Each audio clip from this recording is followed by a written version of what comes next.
So I'm on my way to Poet's House for a reading. Poet's House is on the extreme edge of lower western Manhattan on the Hudson River. Beautiful place, glass building, surrounded by, the glass vertical suburb that is Tribeca. And Poet's House is miraculous because I'm sure that the real estate it occupies is incredibly expensive, and yet it's a dedicated free library that is entirely poetry. Like 40,000 fucking volumes or something. And it was like a poet's house for me when I first moved to New York City. I was living way the fuck out in Astoria, Queens. The winter was so brutal. Just completely frigid and caked and crusted snow and ice.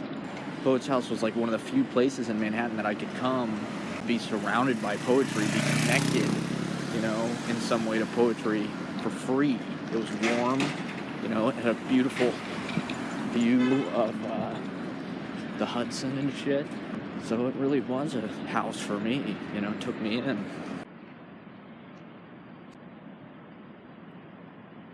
I was naked except for culture like everybody else in my generation. I come from a broken home like they do, and I hide it, acting serene at the joystick in the command station of my so-called self, except I try openly to hide only badly whatever it is I think is wild that I'm doing my best to reveal by not really hiding, though hiding.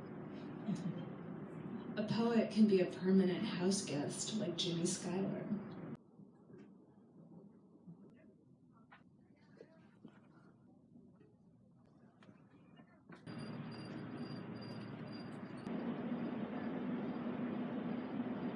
So just to give you an idea, headspace I was in when I first moved in Manhattan was spending a lot of time at Poet's House. I'm going to read this poem for you that I wrote in the dead of winter.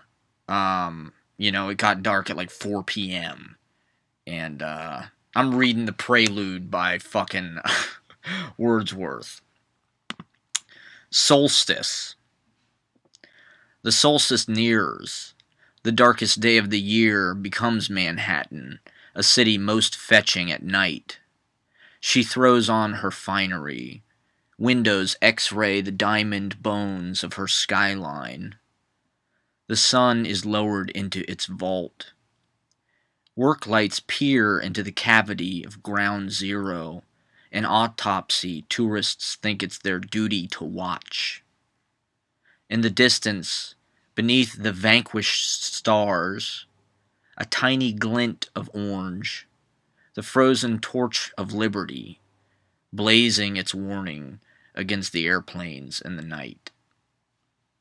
I don't know why I always run into poetry down in lower Manhattan, where all the money is, I think it's because it's close to the bank vaults. Like T.S. Eliot was a banker. A lot of the famous poets are trust fund kids, Elizabeth Bishop, James Merrill.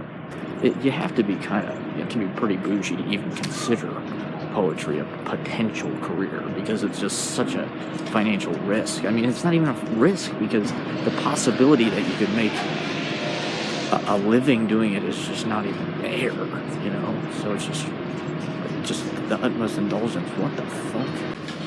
It's called the Museum of Feelings right here. I don't know if you could get a more millennial idea than the Museum of Feelings. I have no idea where I am. Like in a fucking mall all of a sudden. Somehow I'm in a mall all of a sudden.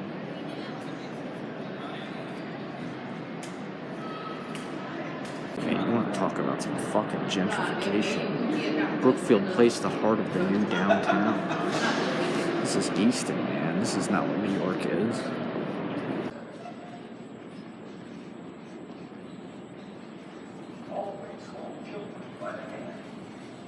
So I find myself in that mall all of a sudden, and that's like whatever, I couldn't really figure out how to get out because like all the turning doors to the outside were cordoned off. So I took this long escalator down that I thought would take me to the street maybe. So as I'm coming down the escalator, you're sort of like dollying down in this slow kind of like Hitchcock way, and the ceiling kind of peels away to reveal completely pristine white room. It looked like heaven. And it says in very neutral kind of black letters, World Trade Center. I'm like, no, I do not want to fucking go here. You know, this is the last goddamn place I want to be. The week after the fucking ISIS shit happened, the last place I want to be is in the goddamn World Trade Center. So I couldn't turn back. It just felt like I had to do this, you know? Like I completely accidentally stumbled into it. Oh, it was scary. It was this long, kind of weird, like ribbed white corridor, totally pristine. It felt like a crypt. It felt like a mausoleum, you know, except there were no bodies, you know, plugged in the walls. Total amnesia. Total, let's just start over, let's just wipe the slate. It scared the shit out of me, man. So yeah, like I said, you know, when I first moved to New York, I spent a lot of my time just kind of coming down here, walking around, and going to Poet's House, and, you know, the Occupy Wall Street thing happened down here. There was an Occupy Wall Street library, and they did a poetry reading there one Friday night, and I had this book of poems by Cesar Vallejo, and I read one of his poems at this, like, Occupy Wall Street poetry reading. This one dude kind of aggressively approached me afterwards. He was wearing a leather jacket. He was like a small dude, kind of a badass looking guy with like kind of razor edged hair. He like hit on me, you know, immediately, urgently. And then when he found out I was a fucking chode, he just kind of like disposed of me. But I went with him and a lot of these other sort of like young gay boy poets to this bar that was in a bank vault. Like literally in the building right next to where Occupy Wall Street was. And suddenly I found myself in the midst of this very like elite poetry conversation. And I sort of met, they were all so nice and they were all so smart, and it was wonderful conversing with them. I thought I had arrived, you know, I thought, okay, I've met the poetry cabal of the fucking world or whatever. Like, I remember when Occupy Wall Street was here, they had, this guy was all decorated with, like, you know, tie-dye and kind of, like, Hawaiian leis and shit like that, and there was a meditation circle in there, and this whole thing was just completely covered in tents, tarps, it was a village, you know, it was a complete, like, medieval kind of bazaar, you know, and just everybody got taken in. It was a place of flourishing kind of discussion. You know, it reminded me kind of like of Plato's Grove or something, you know, like I had just kind of like really easy, deep conversations with people that were just like completely relieved of any kind of like awareness of breaking social code or something. You know, like we were really, I think just by virtue of the fact that we were attracted to this thing, we could exchange any ideas, you know, because we were all like-minded.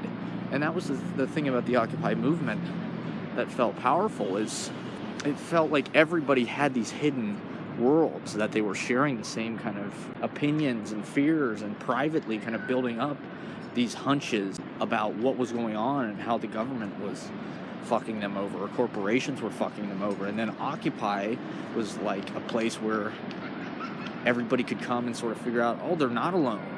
You know, everybody feels this way, and everybody kind of wants the same thing. You know, everybody wants to be united and to be relating to each other as human beings first and foremost. Occupy was a noble thing. I think people really dismiss it, you know, and the discussion doesn't get much further than, well, there was no demand. And like, that was the whole fucking point. The whole fucking point was that all of these, the demands are copious. There's tons and tons of demands, and they will all be alleviated. They will all be, you know, relieved, and the demands will be met when this wealth discrepancy is dealt with. You know, the 1% and the 99%, you know, and once we can sort of work that out, the whole thing will unravel, the whole lie. You know, we won't have to be a part of this kind of rigidly enforced society that is a social game devised in the minds of elite Western white males. You know, I don't want it to die, you know. I think it was, look at me, I'm like a hippie that was at, we gotta do, you know, Woodstock, man, back to the garden, we're going back, you know. But I thought it was a noble movement, and it was nuanced. You know, that was the reason why people kind of dismissed it. And I don't think that's a legitimate reason. I think we should still be talking about what happened, you know? Well, I am never going home again.